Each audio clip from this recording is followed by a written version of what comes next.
Pop quiz. Which bond is the most polar? Carbon-hydrogen, carbon-nitrogen, carbon-oxygen, or carbon-fluorine? Lock in your answer.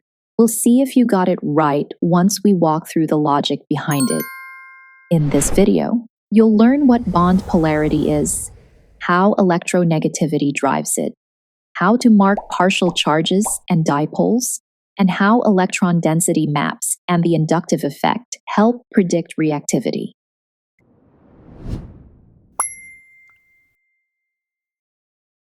First, electronegativity measures an atom's ability to pull shared electrons toward itself. It generally increases up and to the right on the periodic table, with fluorine being the most electronegative element. When the electronegativity difference is close to zero, electrons are shared evenly, resulting in a nonpolar bond. Around 1/2 or more, the sharing becomes uneven, forming a polar covalent bond. Push the gap high enough and one atom effectively takes the electrons, forming an ionic bond. Remember, these cutoffs are guidelines, not strict rules. Let's clear up a common misconception. A polar covalent bond doesn't involve full charges. Instead, it creates partial charges, delta positive and delta negative, because the electrons are shared unevenly, not fully transferred like in an ionic bond. Now, let's apply what we've learned and reveal the quiz answer.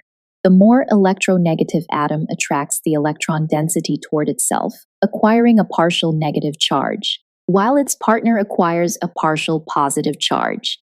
The dipole arrow points toward the electron-rich side, with a little cross marking the positive end. Among our choices, the carbon-fluorine bond is the most polar, because fluorine has the strongest pull thanks to its high electronegativity.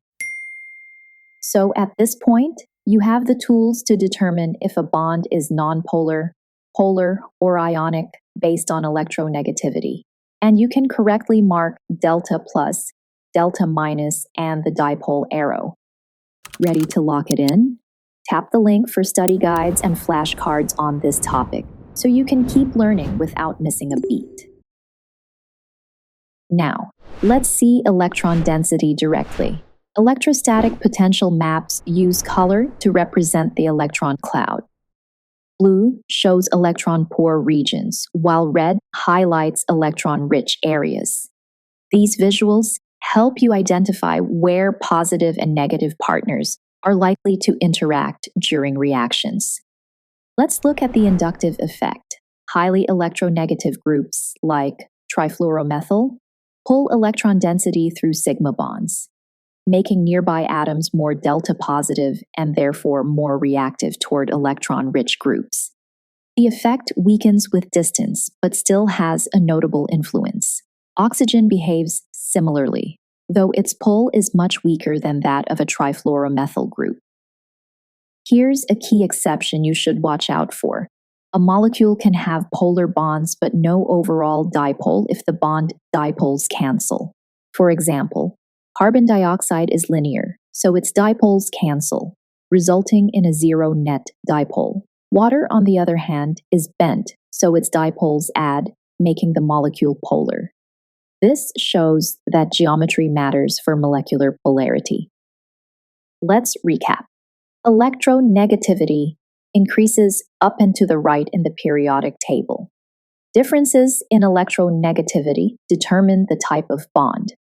Electronegative groups influence a molecule's reactivity through the inductive effect.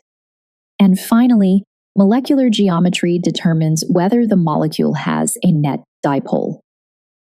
Now that you've watched the video, let's see how much you remember.